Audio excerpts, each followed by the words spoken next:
100 টাকার পেছনে এই ছবিটা সত্যি জীবনে দেখিনি, সত্যি একটা অবাক করা কাণ্ড আমার কাছে, যেখানে আমি জানতামই না, মানে দেখিনি বলবো না, 100 টাকার পেছনে ছবি তো দেখেছি, কখনো ওইটাও অরিজিনালি আছে সেটাই আমার কাছে যেন অজানা ছিল। তো আজকে আমি সেটাই তোমাদের সাথে শেয়ার করব, যে চলো তোমরাও দেখো 100 টাকার পেছনে কি ছিল, কি ছবিটা অরিজিনালি দেখো, অরিজিনালি তোমাদের সাথে শেয়ার করব।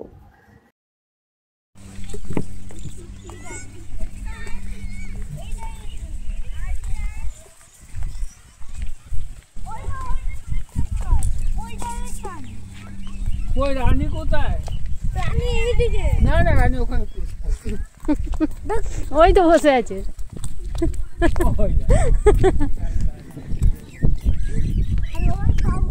100 টাকাটা নিয়ে আজকের এই গল্পটা শুনতে থাকো আর জায়গাটাও দেখতে থাকো। 100 টাকার পিছনে এই ছবিটাই দেওয়া আছে। রানী কি ভাব হচ্ছে একটি জনপ্রিয় পর্যটন কেন্দ্র। প্রতিদিন বহু পর্যটক এবং স্থাপত্য এবং ইতিহাস দেখতে ভিড় জমে যায় এখানে। আজও ভিড় আছে, দেখো কতটা নিচে, অনেকটা নিচে। আমি তো প্রথমে একটু ভয় পাচ্ছিলাম, বাবা এতগুলো সিঁড়ি, এতটা নিচে যাব, কিন্তু তারপরে বলতে নেই, সত্যি কথা বলতে নেমেছি। তো চলো নেমেও তো তোমাদের সাথে অবশ্যই শেয়ার করব নিচের যে এত সুন্দর কাজ, সেই জিনিসটাই দেখার, যে কি সুন্দর কাজ, ছোট ছোট করে কাজ, কত সুন্দর, মানে ছবি এখনও ঠিকঠাক আছে, মানে খুব খুব সুন্দর। তো চলো নামি আর তোমাদেরকে কিছু কথা জানাই, এটা কে তৈরি করেছিল। এটা তৈরি করেছিল রানী উদয়মতী। কার উদ্দেশ্যে?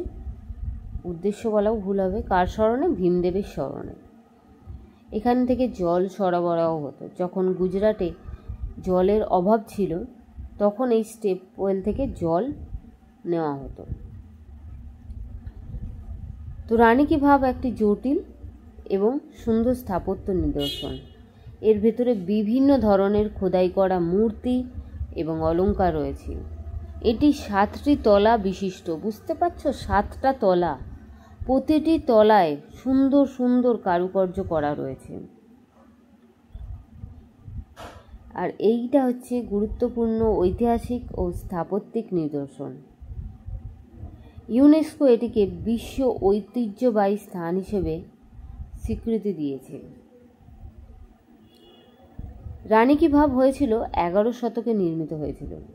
এটি রাজা ভীমদেবের প্রথমের স্ত্রী রানী উদয়মতী তার স্বামীর স্মরণে তৈরি করেন। এই স্টেপওয়েল থেকে অনেকগুলো জায়গায় জল সরবরাহ করা হতো। তখন জলের অভাব এখানে খুব ছিল, তাই জন্য এখান থেকে জল এদিক থেকে ওদিক সরবরাহ করা হতো। তোমরা দেখো আস্তে আস্তে করে যে কতটা সুন্দর কাজ, আর মানে দেখার জন্য না, পুরো সত্যি কথা বলতে যারা দেখতে জানে তারা হাঁ করে তাকিয়েই ছিল। আমি তো ছিলামই, আমি যেন দেখছিলাম আর ভাবছিলাম, তার মানে কতটা খোদাই করে, কতটা সুন্দর করে তৈরি করা হয়েছে এক একটা জায়গা। আর সবাই এখানে ছবি তুলতে, ভিডিও তুলতে ব্যস্ত থাকবেই, কিন্তু তার সাথে সত্যি নিজেদের যে টাকাটা আমরা ব্যবহার করি, সেই টাকাটার পেছনে যে এত সুন্দর একটা ছবি রয়েছে, সেটা অরিজিনালি দেখার যে আনন্দটা, সেটা একমাত্র ওইখানে গিয়েই পাওয়া যাচ্ছিল। আর সিঁড়িগুলো অপূর্ব সুন্দর। তোমাদের আমি দেখাচ্ছি সিঁড়িগুলো কিভাবে বানানো হয়েছে, যাতে মানুষরা পড়ে না যায়। আর কি সুন্দর, মানে চওড়া চওড়া সিঁড়ি, দুদিক দিয়ে নেমে গেছে, খুব সুন্দর। আর কতটা উঁচু সেটাও তোমাদের দেখাচ্ছি। আর প্রচুর ভগবানের ছবি দেওয়া আছে, প্রচুর ঠাকুরের ছবি দেওয়া আছে। তো প্রত্যেকটা জিনিস, এই দেখো সিঁড়িগুলো, আশা করি সিঁড়িগুলো দেখে তোমরা বুঝতেই পারছো।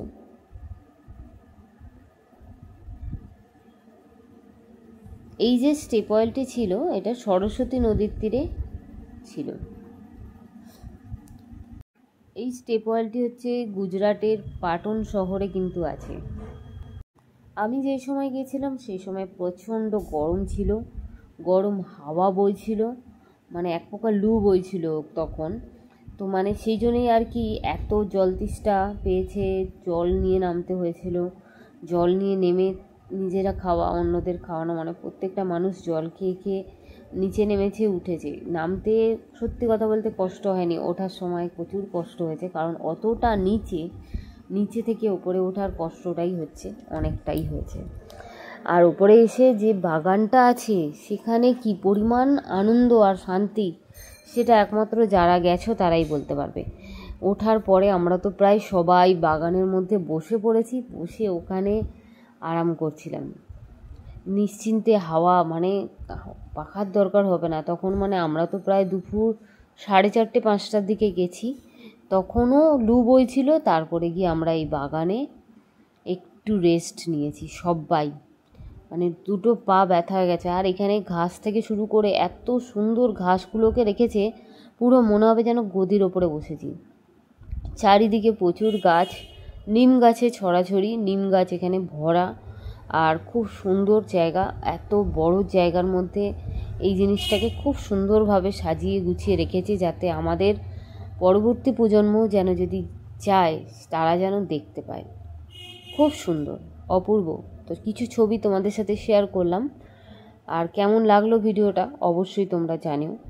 যদি কিছু ভুল ত্রুটি লেগে থাকে বা আমি বলে থাকি আমাকে ক্ষমা করো, অনেক কিছুই অজানা আমার কাছেই, আমিও নতুনত্ব জেনেছি, তাই তোমাদের কাছে ক্ষমা চাইছি।